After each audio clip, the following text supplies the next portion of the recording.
Welcome to The Deep End by OnDeck, a podcast for visionary builders, creators, and thinkers discuss world-changing stories and ideas. I'm your host, Marshall Kosloff. Let's dive in.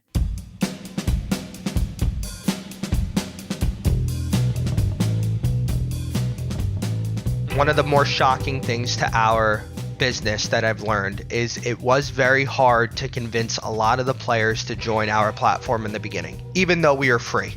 So we don't take commissions off people playing. We're the Robinhood approach. We don't have fees. We'll make money later on some other future business models we have planned, but we put out a free platform. We offer the same exact game as a competitor. And basically, we were struggling to acquire users in the very beginning. Now the company is doing quite well, which goes back to putting your head down, grow community with a small population of people, do the right things. They start to tell their friends, and that other platform starts to pivot users to you.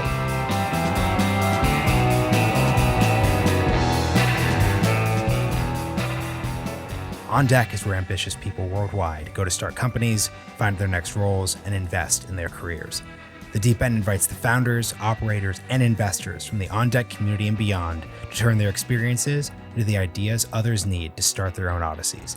Joining me this week in the Deep End is Anthony Geranio, founder and CEO of 1v1me, and an alum of the OnDeck Founders Fellowship. 1v1me is an app to play video games for money. We haven't had a pure esports episode yet, so it was great to chat with Anthony about the rise of video games, especially as it coincided with the regulation of sports betting. Anthony credits these changing macro conditions, as well as COVID shutting down sports leagues for a while, for how companies like his have been able to quickly come on the scene and add a social element to video games. Our discussion also touches on the toxicity of video game culture, the advantages of bringing influencers onto the cap table, building content machines, and much, much more. For more on 1v1me, you can check out 1v1me.com or follow Anthony on Twitter at Anthony Geranio. All right, here's the episode. Let's dive in.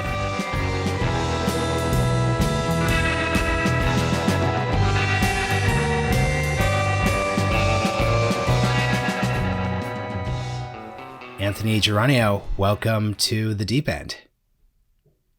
Thanks for having me. We mostly do this podcast for audio, but for those who watch on YouTube, you will notice that Anthony has a really cool backdrop. There's lots of good Supreme gear. He's got some decks on the wall. Something that I've been noticing more and more when I talk to founders is founders are cool. Now, I'm not kidding, in a way that if we were doing this in 2012, we would have a lame hoodie, people kind of grungy. What's happening for people in our cohort? Yeah, I think it's trickier for me because I've always grown up collecting sneakers and different things. I've always had different trinkets and items. So Supreme I've been a fan of since I was a kid. I was really big into skateboarding. That's where that culture comes from. So I think now more than ever, though, people are realizing that they have to kind of express themselves, and they look at what rappers and different people are wearing around them, and they want to be cool, and they want to try to at least act cool. I sort of see that with NFTs and different items like that. Just kind of if you think about putting on a headset and walking into someone's house in the metaverse, you sort of can identify their version of a Supreme deck or a Gucci bag by what they have and how exclusive it is. So I kind of grew up around exclusivity. I was the kid waiting online in front of Foot Locker for Jordans. I was also selling them. So we set up this backdrop in my basement just, as another form of expression. I hop on a ton of video calls as a founder, and I want people to know I'm more than just a nerd or someone that just is trying to start a company. I love fashion. I used to work for one of the biggest secondhand luxury fashion marketplaces. And this is just like me. I have a Cowboys thing. I have a ton of Yankee stuff. So yeah. Okay, that's the perfect place to start then. Okay, so you know this then, right? Actually participating, sneaker community, all that different stuff. I feel a lot of people in the NFT Web3 space are trying to force exclusivity, coolness, vibes, whatever, from actually lived in the in real life version of these communities. What's your main takeaway there? What's working, what isn't working? So I will preface this by saying I do not own one NFT. I do have crypto, but I don't own one NFT. And I've seen a lot of fashion brands try to paint exclusivity themselves. Grailed is a place I used to work. There's a ton of mom and pop, let's just say, like people create Instagram accounts, try to sell clothing on the website, whatever, to try to grow their brand. I don't think you can really create like that sort of scarcity in like a forced way. I think you have to create culture and community, and that sort of just has to grow themselves, similar to what we're building, right? It's not going to happen overnight. So, you can create artificial demand by, only making 5 of this thing or 6 of that thing. But if the right people don't buy it and it doesn't feel organic, I don't think it really has longevity. So we'll see what happens with, most of them. But I think for the most part, it's really just about how do the right people get in the seats for the right organic reasons, not just like paying them a bag of cash, because the harsh reality of the situation is they're just going to go somewhere else for a bag of cash and do the same thing, and their fans are going to recognize it, and the value is going to drop, whether that means a stock price or you walk into someone's house in the metaverse and you see something that got shilled. I don't know. But I think for now, it's just, a lot of these brands have, like Supreme, for instance, has been around for a very long time. So I think it's like, put your head down, hopefully get the right people involved, and just run towards a vision. And then eventually you could do things like toolboxes and, cups and different things, and people won't care as long as it has the logo on it. Yeah, totally. And, let's just hit the top. You referenced what you're building. Just what are you building? So I work on a company called 1v1me. 1v1me is an app where you can play someone else in a video game for money. So think about playing someone in Call of Duty for $10. Whoever wins gets paid.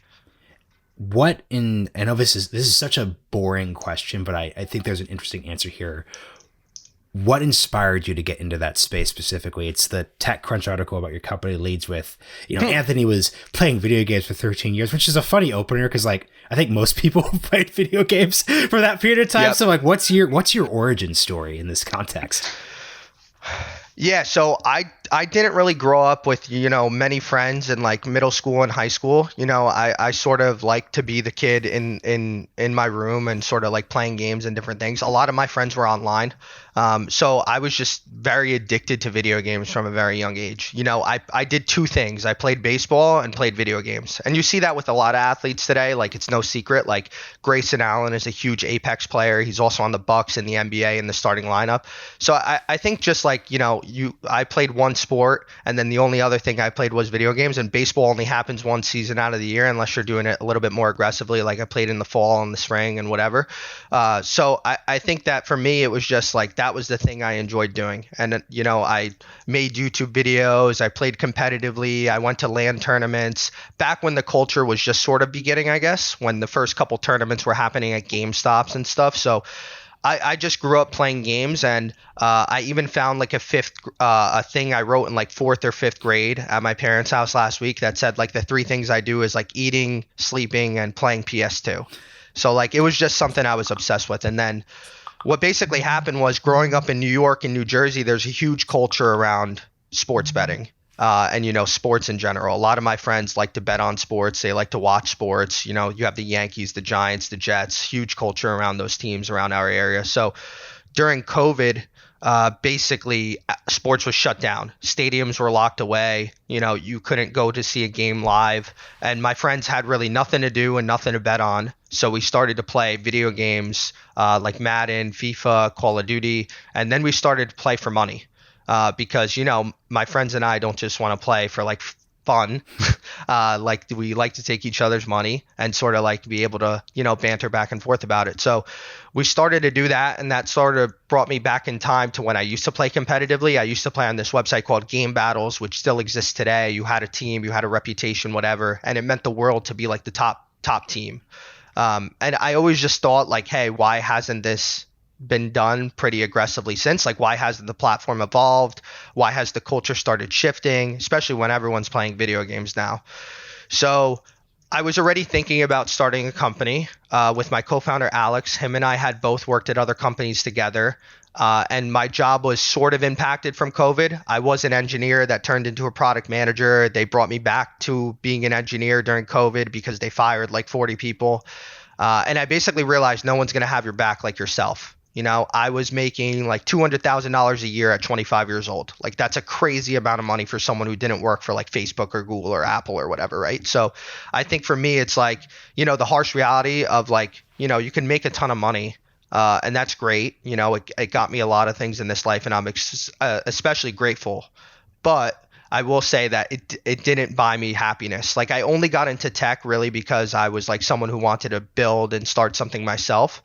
So I think for me, it was just like a wake up call that now more than ever, this is the time to really start something. So I hit up Alex, and basically we just started working on 1v1 me. I sent him a Facebook message that just said, "Hey, I have this idea for this platform," and he was game. And that's basically it. It's interesting. You referenced just like the gambling culture around like New York, New Jersey. I'm from Oregon, so literal opposite of all of that. Can you talk about that part more?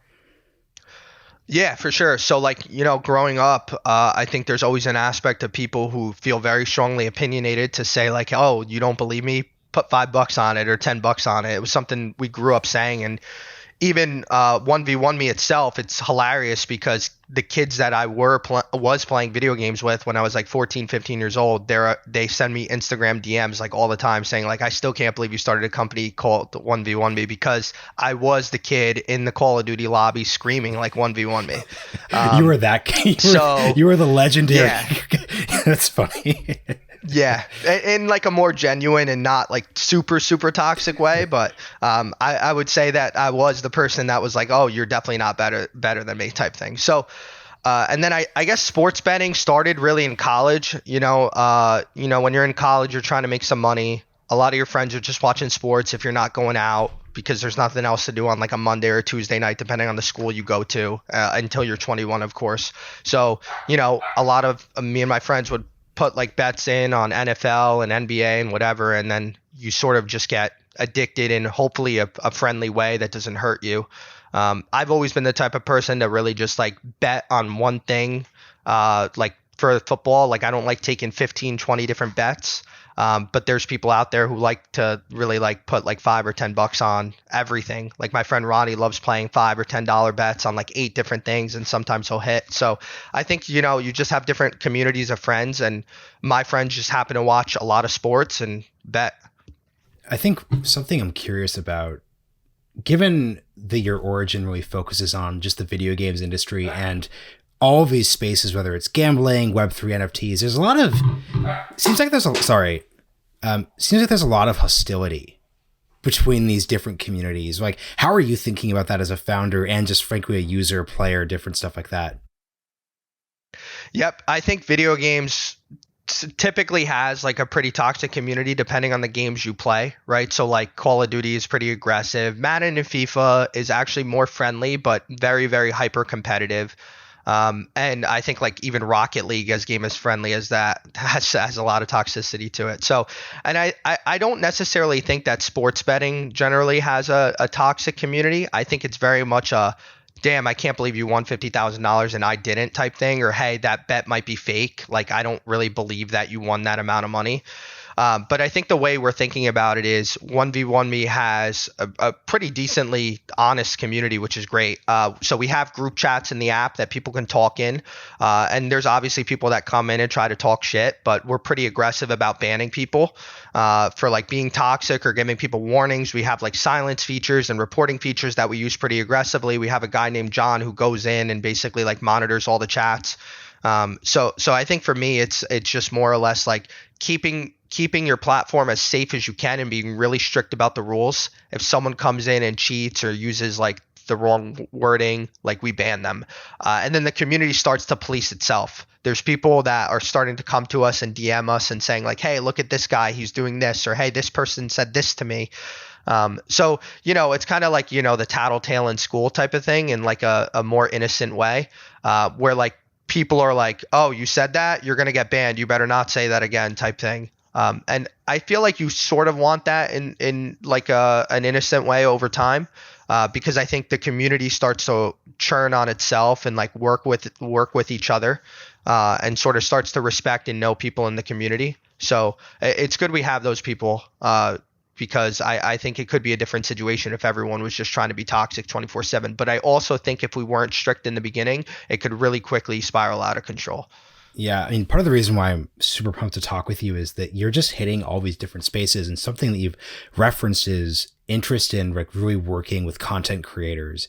So like there's the semi like there's obviously the faddish let's just talk about content creators thing, but like given that you're in this like esports video gaming space, like this is actually huge, right? This is the Twitch stuff, this is all that. So just talk about your vision, like talk about how that's operating now, but also just your vision long term for that. Yep.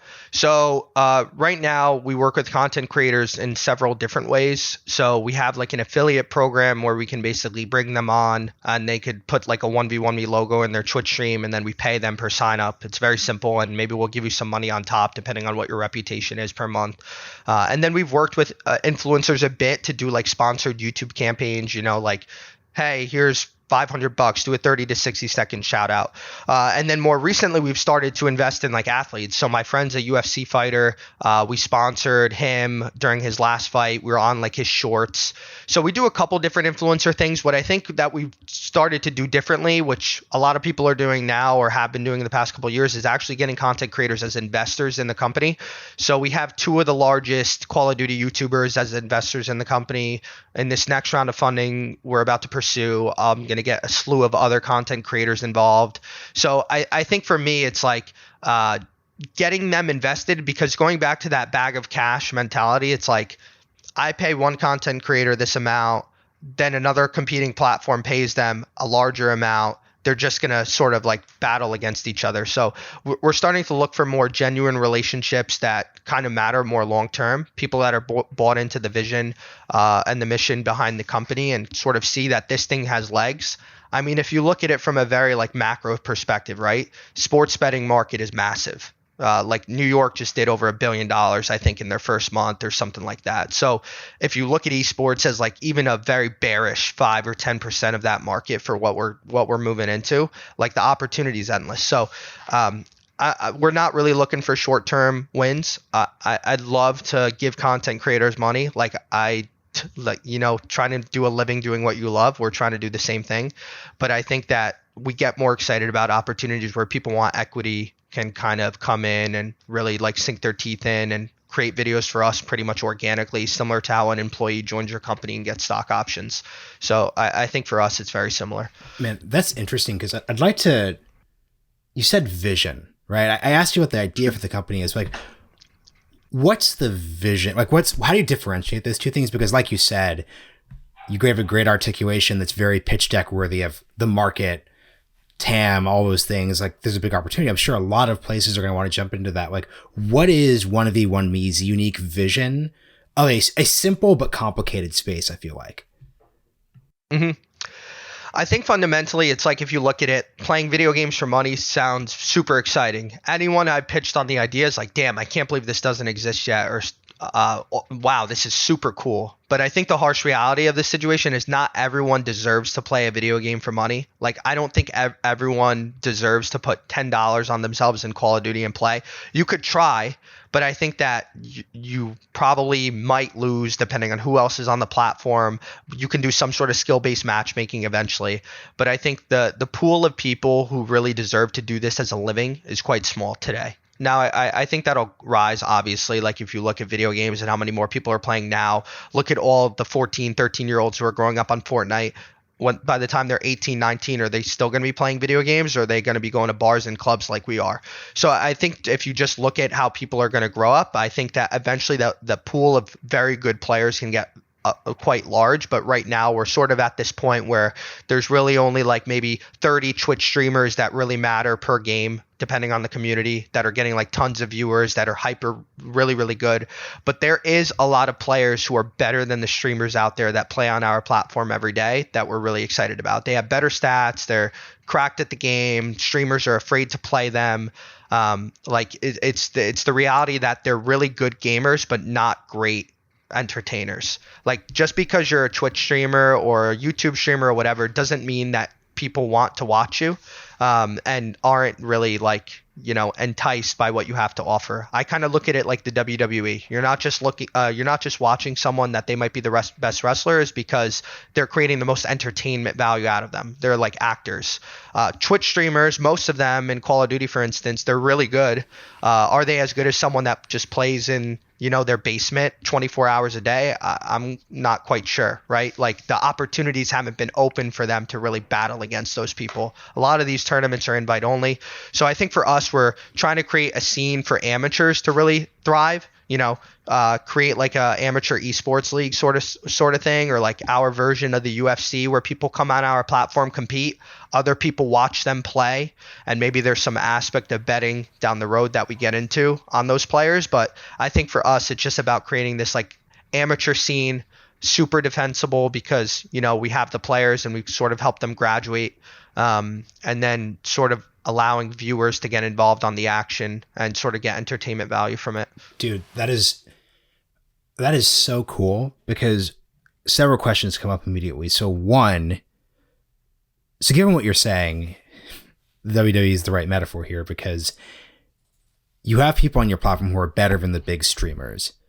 And as people know, whether it's like YouTube, and I want to get into Twitch in a second, but I'm sure that there's a formula, or at least best practices for getting big on Twitch or doing well. Is there a world where you get into the talent business? Maybe. It's something that my co-founder Alex and I have been talking about a bunch. Like, we discover talent and a lot of people that aren't signed to, agents and whatever. And we've helped them grow. I've created opportunities for several different influencers on our platform, gotten them into tournaments, gotten them different deals with brands just through like people that I know and stuff. Like G Fuel is a popular one. It's like a energy drink. I've gotten like 2 or 3 affiliates on our platform, like G Fuel deals, just because I know someone at G Fuel, and then I'm like, hey, this person's content's really good. We've also created, like Taylor is someone that we discovered on like Twitter. He had a Call of Duty meme account. He joined our team, and then we had him start creating TikToks for us. That TikTok account has now over 250,000 followers or something like that in like 6 months of him doing it. He wasn't a content creator before it. He's never made like videos in that sort of way. So we sort of have gotten into the talent business. We also just got another content creator that has like 150,000 followers on TikTok. He's starting to make videos for us, and he just joined the team. So, we're starting to create our own content. In terms of like a bar stool, like, hey, these are the top 10 plays on 1v1 me. This is like who won the last tournament. And those are sort of short form videos that we throw into the community.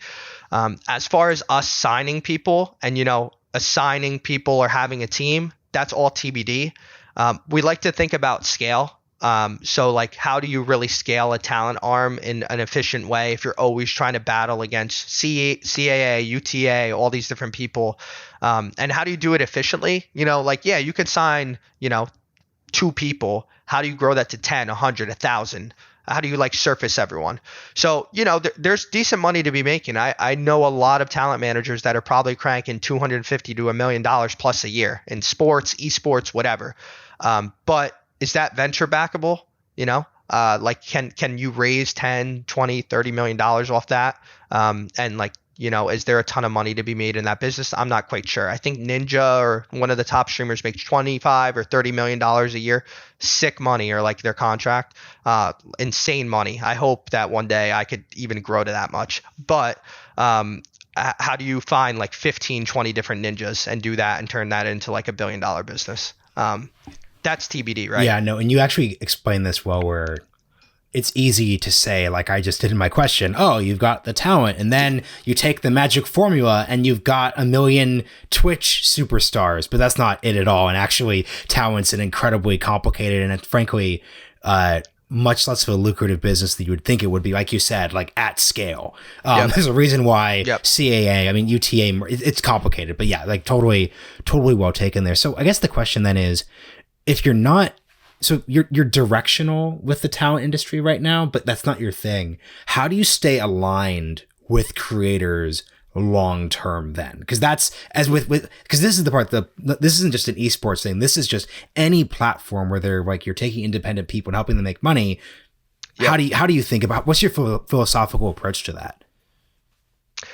So there are other platforms in our space that have existed in the past, and it has, one of the more shocking things to our business that I've learned is it was very hard to convince a lot of the players to join our platform in the beginning, even though we are free.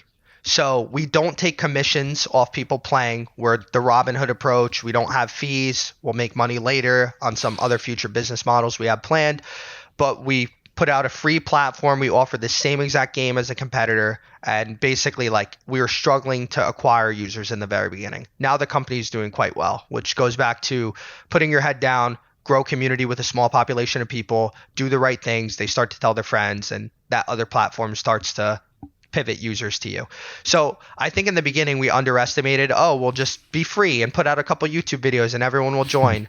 But I think it was very hard to convince people that, hey, like, I have to deposit money into this thing no one's used. Like, it's kind of sketchy, even if you think about it like from an objective way, as like a founder or CEO, I want to think like our company's the best and everyone should use it. But we start to think about things objectively, like, would I really deposit money into a platform that has like 10 app store reviews that not many people are playing video? No shot. I haven't even bought an NFT, right? Because I'm skeptical. So think about like how much it would take for someone like me to join your platform. So I think once you have people in the platform that are really excited about what you're doing, you're policing the community the right way, you're doing right by, if a cheater comes into the platform, you ban them and do all the fundamentals that all the other companies in the space over a period of 3 or 4 years have messed up in countless times. And you go at it of the approach of, we need to be strict, we need to do things the right way because these are the problems with the community that has them churn. It's going to be really hard to convince someone to join another platform, even if someone created like 2v2 me or something like that, because it's going to take them quite a while to probably build up the player base that we have and convince those people to join. At the end of the day, like, people want to join our platform because it helps them make more money and because it helps them grow their audience, because we have an integration where people can watch you. So once you incentivize the money aspect, they can make money on your platform and they could get matched quickly, and there's always someone to play against. That's like priority number one. And then priority number two is, if they play on 1v1 me, do they start to get more viewers, fans, community engagement? Do people start to discover them more? That's also like another secondary need, that those problems are both very hard for like another company to spin up and solve. The matchmaking is a beast that comes with population, and then the viewership side also. So I think it's the incentives are already sort of aligned if you create the right marketplace dynamics for them. And because we're free, we're not taking any money away from them. So I think we're aligned on the monetization aspect too, of like, hey, we're not trying to be greedy. And this isn't about like taking money away from you. The way you said the start of your answer suggested that streamers, gamers, whatever, have had trouble with platforms in the past. Like, was it? Is there a story there, or was I reading into things too much? No, there's definitely like laundry list of stories, right? So I think the one is on the payment transaction side. I think that when you deal with people's money every day, I have sort of this thought in the back of my mind of, what if our payment processor goes down, right? Like, what if we have an outage? What if something happens?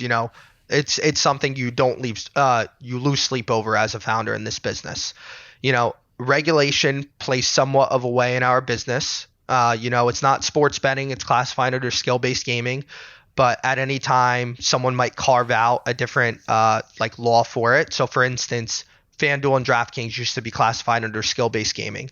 Once they got so big, the government then decided, hey, we're going to carve out fantasy sports as a carve out in the law, which means like, hey, you can only do games of skill with fantasy in these states. So there is a world where someone might carve out something for 1v1 me for like tournaments and wagering in esports. I actually think that is 100% going to happen at some point, especially once you prove you can make hundreds of millions of dollars in this business. The government's going to want their money on taxes and different carve outs for that. So I think that a lot of platforms have struggled with their payment processor going down, or them not handling withdrawals properly, or deposits, or the way they really fund money, because a lot of these businesses before 1v1 me didn't really have many like investors. Like a lot of them were operating as a side project, which would make profit. Game Battles sold to Activision. Like Gamer Saloon is a really big one that was around since we were young. And I don't mind talking about those platforms because I think it's very impressive that they've been around since like 2012 or whatever.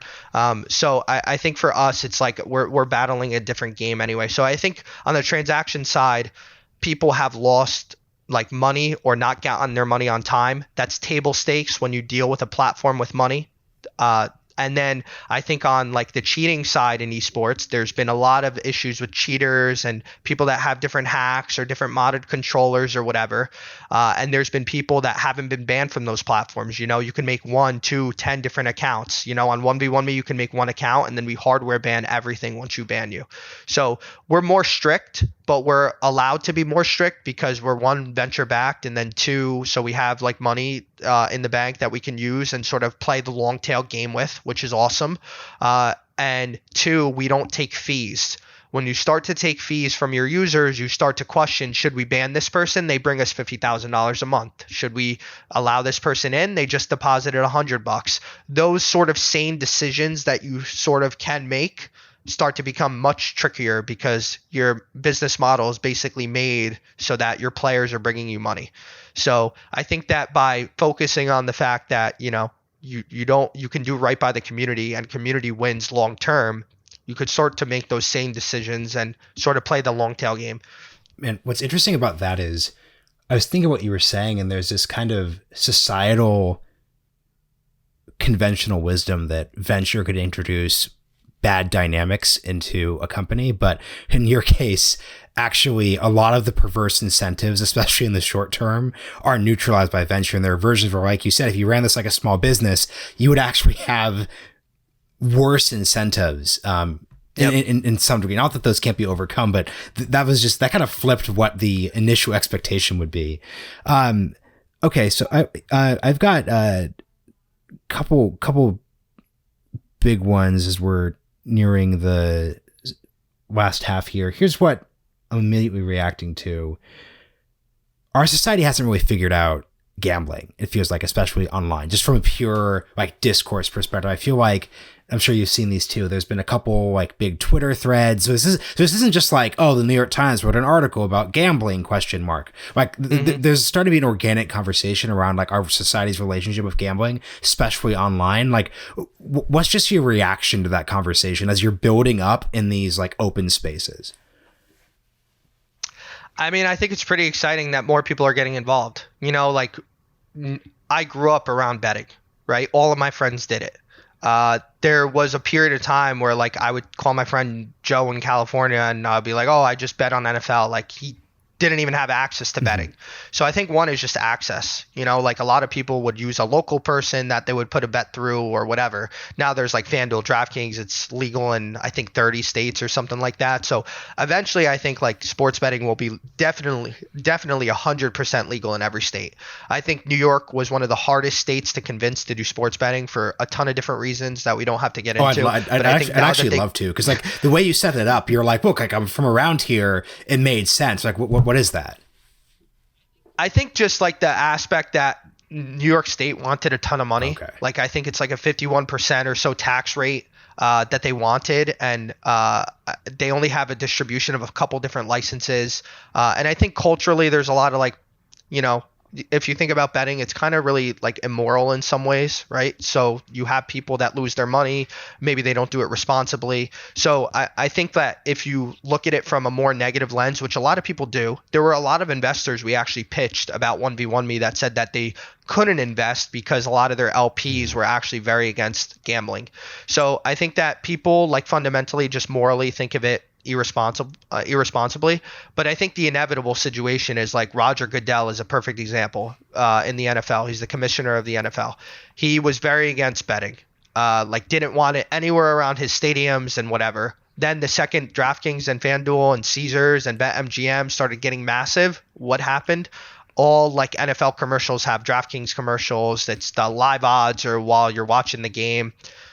At the end of the day, it's just a money play, right? Like people want their cut of the pie. They know that this culture exists and everyone wants some form of the action. So I think it's good these discussions are happening. I think that, there's a huge aspect to me that believes in moral responsibility with it. Like, I don't want someone to lose a ton of money because of 1v1 me. So we put safeguards in place that we're thinking about on how we can like incentivize people to graduate and, get better over time and not just lose to the sharks.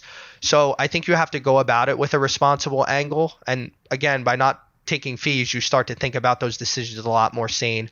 But I haven't really been in those Twitter discussions or threads too deep to know what other things are going on. But I imagine it's sort of the same conversations. But I think more importantly, access is better right now.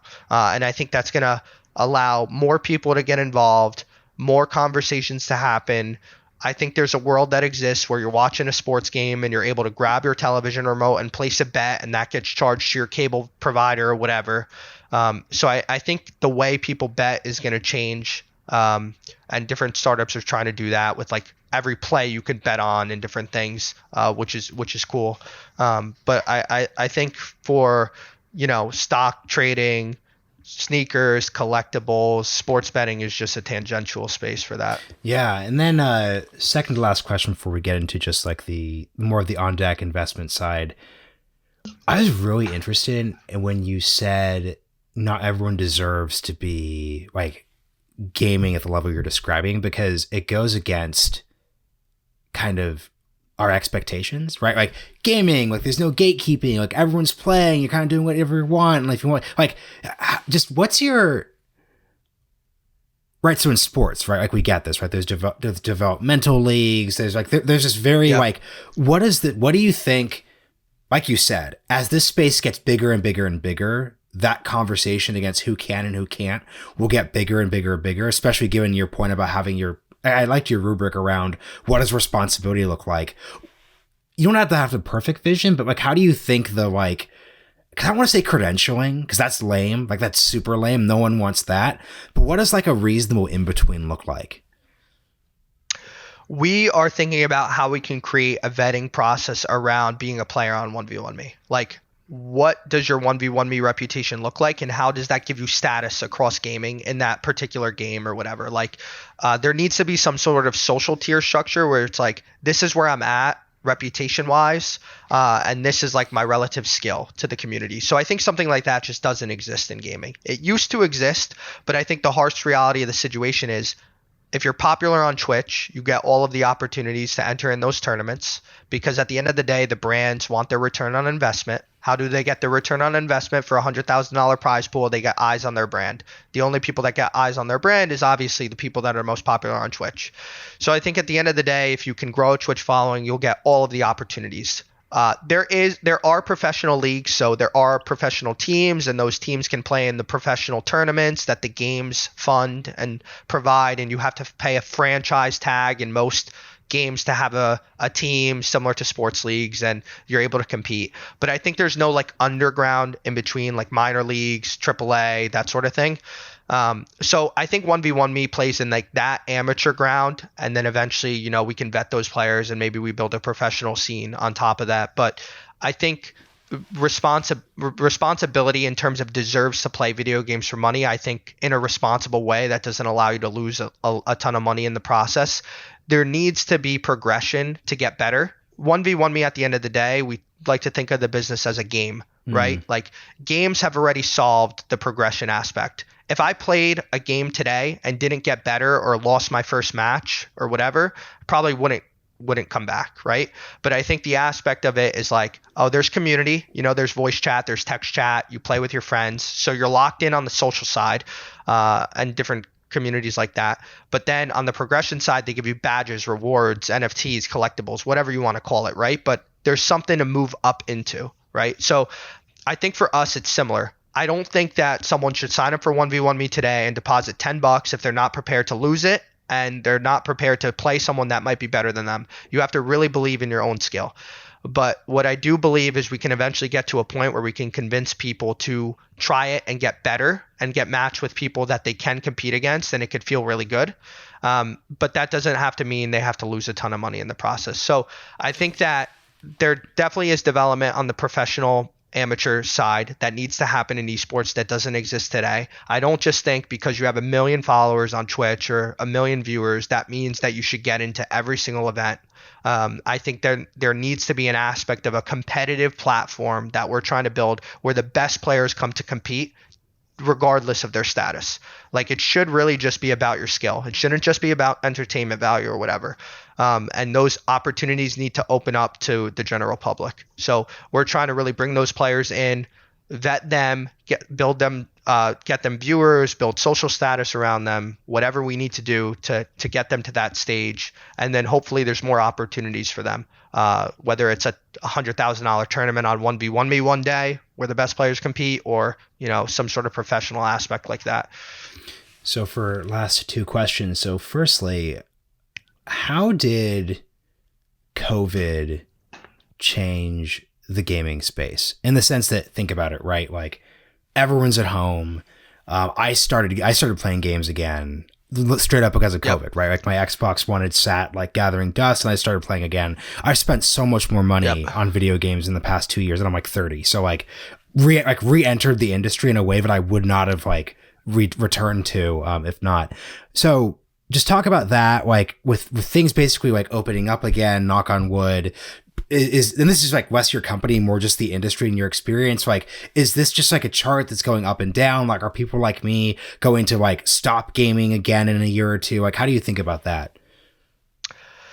I think that I mean, I think it was great, like, long story short, but I think that fundamentally you can look at it from a couple different aspects. So people were locked away and Twitch numbers skyrocketed. Like, if you look at creator numbers during COVID, there were a ton of viewers watching them. And now that's dipped maybe 10 or 15%, similar to some of the stocks in the stock market, right? So I think there was a lot of hype around gaming, and some of those creators are coming back to earth that might have been averaging 2,000 viewers are now averaging 800 viewers because not many people are watching Twitch as much.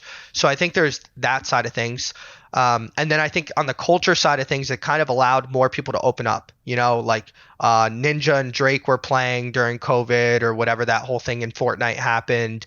I refer back to Grayson Allen. He plays Apex, was doing a lot of that on COVID and starting to stream. Sean O'Malley's in the UFC. He started to stream. So I think it just allowed athletes and different rappers and celebrities to be more open about the fact that they game and kind of normalize it and make it cool. Like, I believe that everyone plays video games in their downtime. It doesn't matter how famous you are, how busy you are, whatever. I think at some point someone's played a video game in their life, whether it's an arcade or whatever. Someone's played a video game. And I think a lot more people out there than you think actually play games every night. To give you an example, when we started the business, Meek Mill was playing for $5,000 in Call of Duty against like him and his other friends.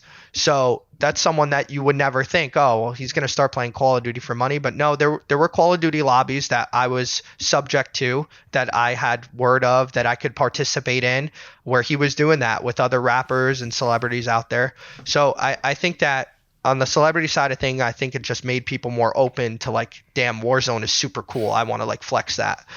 And then I think, you know, there were people that bought consoles that didn't have one before because there was nothing else to do. So I think that a lot of people had grown up just like me from 14 to 25, 26, whatever, that sort of stopped playing games around like 21. You know, when I moved to New York when I was 21, I stopped playing games for a period of like 2 or 3 years, you know, sporadically here and there. But, you know, a lot of the culture was around working really hard, going out after work, making friends in the city, you know. So I think that a lot of people during COVID went back to, oh, let me play games like I did when I was a kid. Let me get a console in my room. It's the only way to really talk to people because everyone's locked away unless you want to sit on like an awkward FaceTime or Zoom for hours. Video games is a very high barrier. You know, you can just put on, or low barrier. You could put on a headset. You don't have to look fancy. It's not about like, you know, flexing in front of a camera. So I think that the social aspect really brought it all back. And I think people are just realizing that games are fun again and people are finding their passion and it's something to do to really relieve stress. Yeah. I'd love for you to close with just, quick articulation of your OnDeck experience, right? So you're starting a company during COVID, like Eric Torenberg, co-CEO, invested through Village Global when he was doing that full time. We'll just close there because I think it's, I don't know, man, like, I just podcast through OnDeck, but like it's cool to know that like people like you are doing stuff like this, because I think what being a founder is and the spaces you're building are just changing, and I think it's really exciting. Yep. So when I first heard about OnDeck, I was very, very skeptical. I've never would have thought paying for a degree in startups. I worked for two of the biggest startups in New York, Skillshare and Grailed. Like who could possibly tell me something that I haven't read or like heard from one of those founders that are like crazy successful, right? So I think that at first I was super skeptical. We started the vision for 1v1 Me, and I had pitched my friend Sidanshu. He was working at Sequoia at the time. And he basically said, look, dude, like you got to go back to the drawing board. Like you're not ready to get funding. You have no idea some of the basic questions I'm asking you, all this shit. And this is like one of my close friends, so he's shooting to me straight. And he's like, but there is a buddy of mine who just did this OnDeck Fellowship that you should check out. So, that's when I first heard about it. Again, I was skeptical. You're paying for a tuition sort of thing at the time. It was the fellowship program. I think it was like $2,800 a month or whatever. And then basically like I decided to sign up because again, I was making like $200,000 a year. I was pretty fed up with my life at that point. My job was impacted from COVID. I was like, you know what? Why not? This thing has legs. It seems like there's some good people behind it. I didn't know who any of the people involved were at the time. I didn't know who Turner Novak was. I didn't know who Eric was. When I joined the fellowship, I was like, oh, okay, so Village Global is affiliated with OnDeck. That makes sense. I had no idea who they were. And I would say at the end of the day, like OnDeck changed my life. Like it surprised me in so many different ways. Like I was able to raise $2 million because I did the fellowship.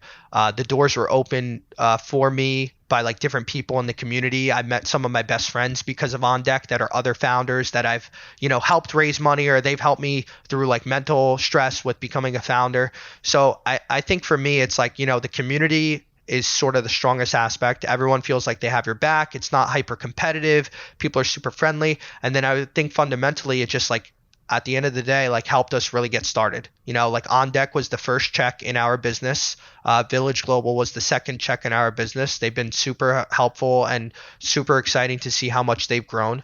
And then I think for us, it's like we were able to close $2 million by the end of the fellowship. That's insane for I think what was a 6 or 8 week fellowship.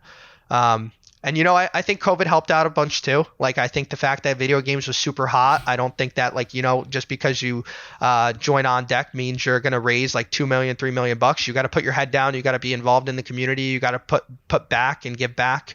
And you got to really work hard. There were periods of time where Vikram and OnDeck was giving me feedback on our pitch deck before they even invested, and I would turn that around in like 4 or 10 hours the next morning. So I think like, nothing gets handed to you, but I think that the opportunities are there. If you join and you seek them out, you can find success. And I think that for me, it was really a life-changing experience, and for Alex, my co-founder as well. So I think I would encourage everyone to join OnDeck. This is not paid solicitation. Like I feel very thankful for the situation we're in, but I would say that it is a great first step for founders, especially new ones. And I think what they're doing with the whole Catalyst program, or how they are starting to invest in companies in a more strategic way and actually bring them in and help them get to the next level, is super, super smart. And I think that's something I would have probably taken advantage of if that was an offering when I was in the fellowship. So I think all opportunities are great. And yeah, man, really well said, Anthony. And I appreciate the I am not paying Anthony under the table to say that. Don't check my Venmo history. Yeah, dude, this is really great. Thanks for coming on the show. Best of luck, because I really as long-term vision starts to shake out more, would love to have you back on, just because I think like there's a lot of things that are being tested right now in your space, obviously. And I think in like the next 2-3 years, a lot of the hypotheticals here are going to be very much like in action. So I think that's really exciting to follow. Yep. We're 6 months into this journey, if you actually think about it. So there's a lot of room to grow. We've grown a ton, but I think that it's going to be really exciting space in 2 or 3 years, especially when you start to think about like esports betting legislation. So that's where we'll really find ourselves. And I hope to be back. Yeah, me too. Thanks for coming on the show, Anthony. Thanks.